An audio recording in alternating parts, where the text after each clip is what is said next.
खुलुमबाय स्टुडिय'आव आं उदांस्रि मुसाहारि दिनैनिफ्राय गरेसराव रुफाथि मायथाइ फोरबो फालिथाया जागायबाय।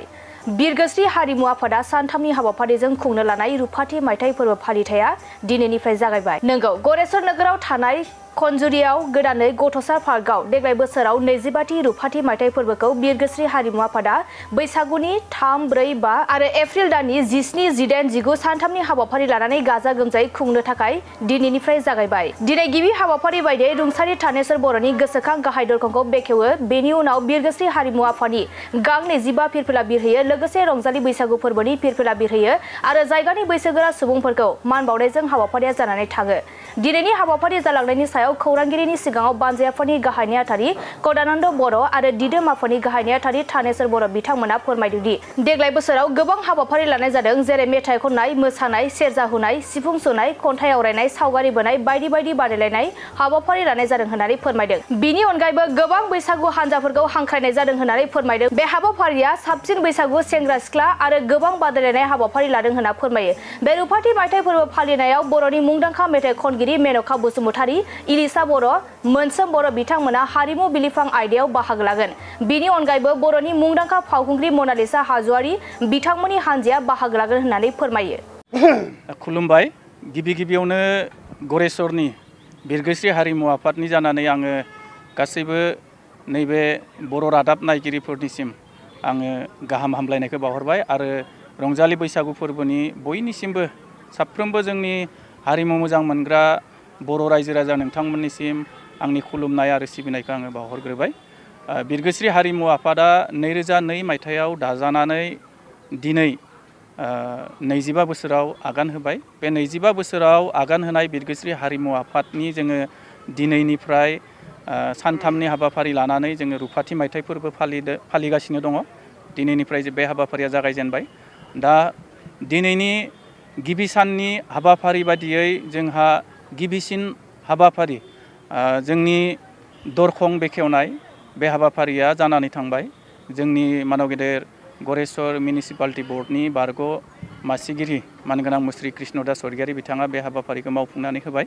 बेनि उनाव लोगोनो नैथि हाबाफारिया जोंहा जानानै थांबाय। नैथि हाबाफारि बायदियै बिरगोस्रि हारिमु आफादनि रुफाथि मायथाइ फोरबोजों सोमोन्दो लानानै गां 25 फिरफिला बिरहोनाय आरो लोगोसेनो रंजालि बैसागुनि फिरफिला बिरहोनाय बे हाबाफारिखौ जोङो मावफुंलांबाय। दा बे हाबाफारिखौ मावफुंनानै होदों आथिखालनि बिरगोस्रि हारिमु आफादनि दिदोम आफादनि आफादगिरि मानगोनां मुस्रि महिधर बर' सार बिथांजों लोगोसेनो बिरगोस्रि हारिमु आफादनि जोंनि जागायजेननायनिफ्राय लानानै जेसेबांखिनि आफादगिरि आरो नेहाथारि बिथांमोन दङ आरो लोगोसेनो रंजालि बैसागु फोरबोनि जोंनि 2002 मायथाइनिफ्राय दिनैसिम जेसेबां बोसोर जोङो रंजालि बैसागु फालिबोबाय, बै बानजाय आफादफोरनि आफादगिरि, मावफुं आफादगिरि आरो गाहाय नेहाथारि बिथांमोनखौ लानानै जोङो बे फिरफिला बिरहोनाय हाबाफारिखौ मावफुंनानै होबाय। दा बेनि उनावनो जोंहा रुंसारिफोरनि मुङाव बिबार बावनाय बे हाबाफारियाबो जानानै थांबाय। जोंनि गेजेराव गोबां मावथिफोर, जोंनि बिरगोस्रि हारिमु आफादनि गोबां मावथिफोरजों लोगोसेनो बर' हारिमुखौ हमथानानै लाखिनो थाखाय गोबां जोंनि बर' हारिनि हारिमुनि दैदेनगिरिफोर, खनगिरिफोर, फावथायगिरिफोर बिथांमोना रुंसारि जालांबाय। दा बिथांमोननि जिउमाया जाहाथे सोरगोआव अरायसम आलो गोजोनै जायगा मोनो, बिथांमोननि मुङाव जोङो बारफायै बिबार बावदों। लोगोसेनो बिथांमोननि थाखायसो जोंनि बर' हारिमुवा दिनै थांनानै दङ होननाब्लाबो जोङो गोरोन्थि जाया।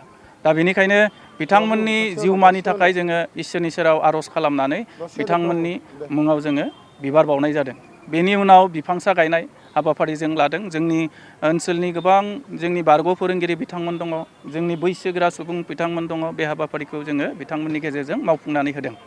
बेनि उनाव जोंहा बैसोगोराफोरखौ मान खालामनाय, दा बे हाबाफारियाबो जालांबाय। जोङो फिरफिला बिरहोनाय बे हाबाफारियावनो जों बिथांमोनखौ बरायनानै लाखादों आरो मान होखानाय जादों।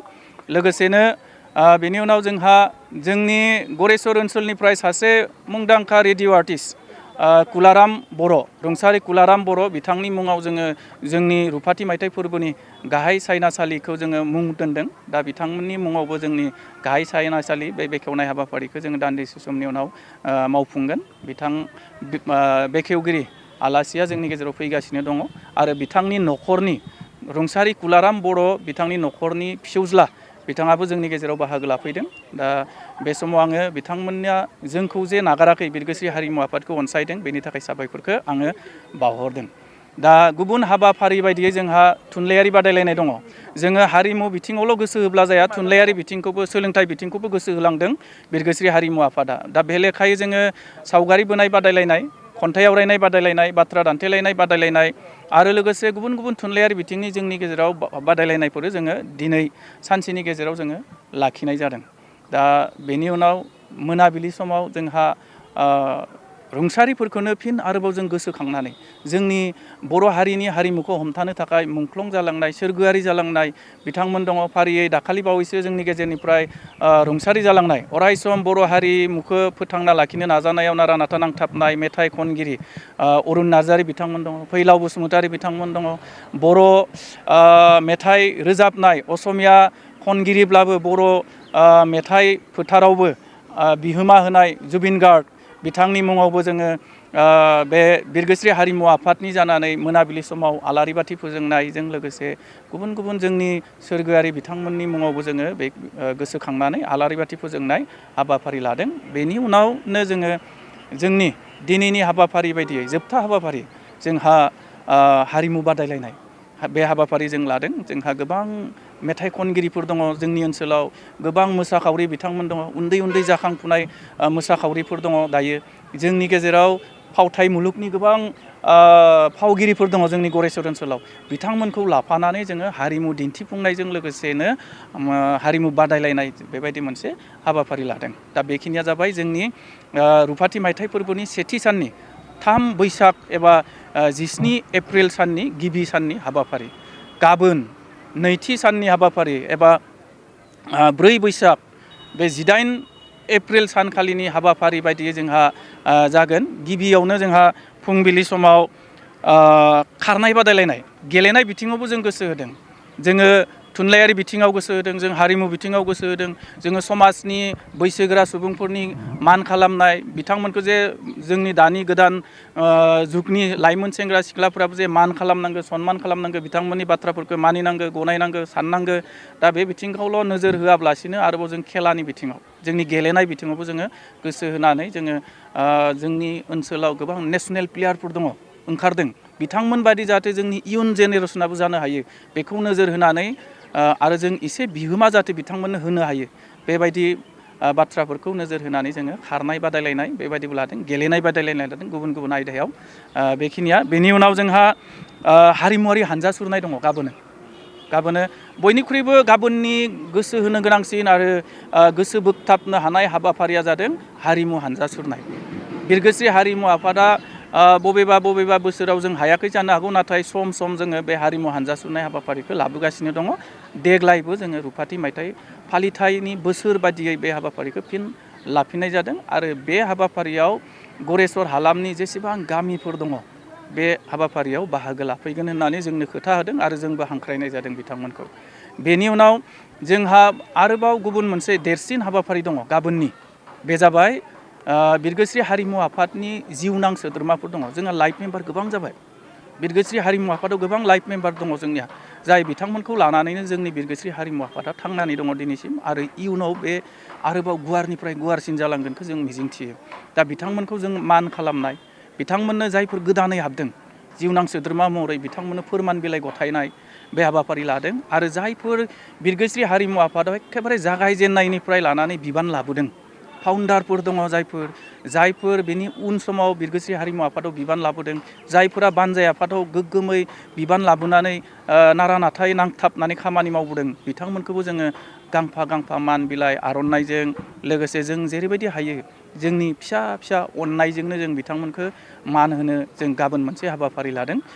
बे जाबाय जोंनि जिउनां सोद्रोमाफोर, जोंनि बारग' बिबानगिरिफोर आरो जोंनि जेसेबांखिनि गोगोम मावथिफोर दङ बिथांमोनखौ जों मान खालामनाय गाबोन सानजौफुनि 12 रिंगायाव बेबायदि हाबाफारि मोनसे लानाय जादों।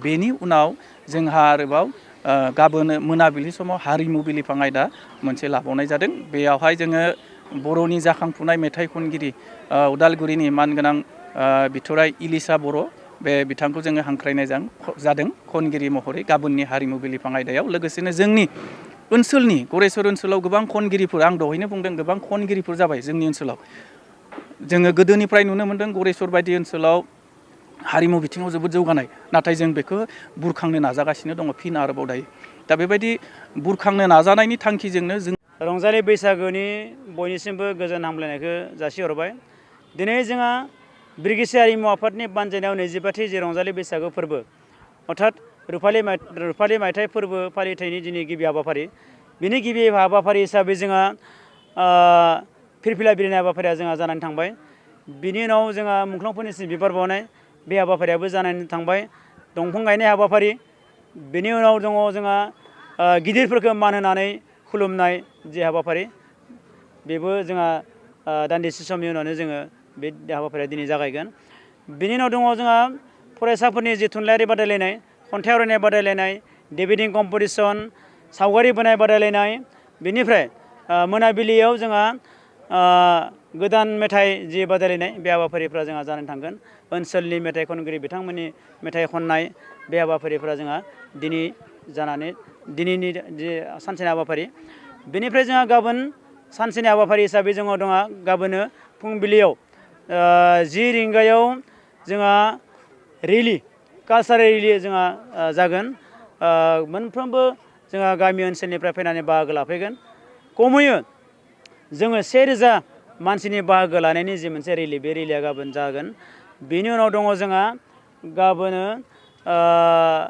जोंनि जि मोनाबिलि हारिमु आयदा बेयाव दङ जोंहा इलिसा बर' बिथांनि जोंहा मेथाइ खननाय जोंहा हाबाफारि दङ बेनिफ्राय लोगोसे ओनसोलनिबो माखासे देंखोगिरि जोंनि जाखांफुनाय गरेस्वर ओनसोलनि माखासे हारिमुआव लोब्बा थानाय बिथांमोननि जि बाहागो लानाय पारफरमेन्स बिथांमोननि गान रोजाबनाय मोसानाय बे हाबाफारिफ्रा जोंहा गाबोन जागोन बेनि उनाव 3थि सान अर्थात 5 बैसागो 19 एप्रिल खालि जोंहा गेवलां बैसागो मोसानाय बादायलायनाया जागोन बेनि उनाव जोङो हाबाफारि हिसाबै जोंहा दङ मोनाबिलियाव जोंहा मनालिसा हाज'वारि जोंनि फावखुंग्रि बर'नि मुंदांखा बिथाङा चिरांनिफ्राय फैगोन बेनि उनाव दङ जोंहा मोनसोम बर' जोंहा उदालगुरिनि बिथाङा जोंहा बाहागो लाफैगोन जाखांफुनाय सेंग्रा माने मेथाइ खनगिरि बेनिफ्राय जोंहा सिनियर आर्टिस्ट सिनियर मेथाइ खनगिरि मेन'खा बसुमतारी बिथांनि माने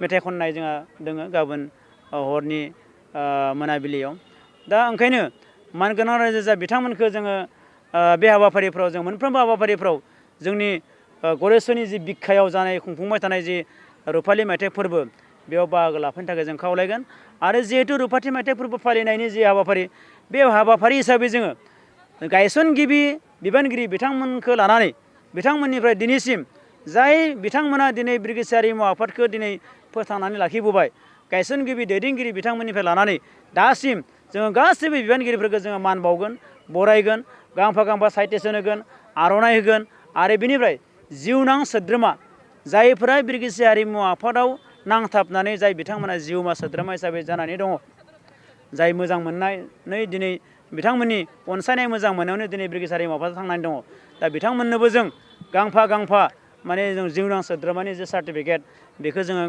गाबोन गथायगोन दा ओंखायनो जोङो बे मोनफ्रोमबो हाबाफारिफ्रा जाहाथे मोजाङै जोङो खुंफुंलांनो हायो बेखौनो जों आफा इसोर बोराइ बाथौनि सेराव आरज गाबगोन बोथोरा जाहाथे जोंखौ अनहरो बे हिसाबै जोङो आरज खालामदों आरो मानगोनां जोंनि गरेस्वर हालामनि रायजो राजा बिथांमोनखौबो बे मोनफ्रोमबो हाबाफारिफ्राव सहयोग हेफाजाब होलायनो थाखाय जों खावलायबाय मानोना दिनै जों गोग्गानाय मोन्दों सासे बर' फिसा हिसाबै आं गावखौनो गोग्गानाय मोन्दों जे दिनै गरेस्वरनि बेबायदि बिखायाव जों रुफाथि मायथाइ फोरबो रंजालि बैसागो फोरबोखौ जों दिनै फालिनो हादों आरो बेयाव बिबान लानानैबो आं गावखौबो सासे खाफाल गोनां हिसाबै आं गावखौनो सानना लादों बेबायदि गिदिर हाबाफारि खुंनायनि बिबानखौ आंनो बेबायदि नेहाथारि बिबानखौ होनानै खुंफुंनो होनायनि जे मोनसे सुबिदा बेखौ होनायनि थाखायबो आङो रायजो राजा बिथांमोननिसिम आं साबायखर बावदों आसा खालामो हाबाफारिफ्रा मोजाङै मोजां जाफुंलांगोन बेखौनो मिजिंथिबाय जागाया जोंहा नैबे गरेस्वर जि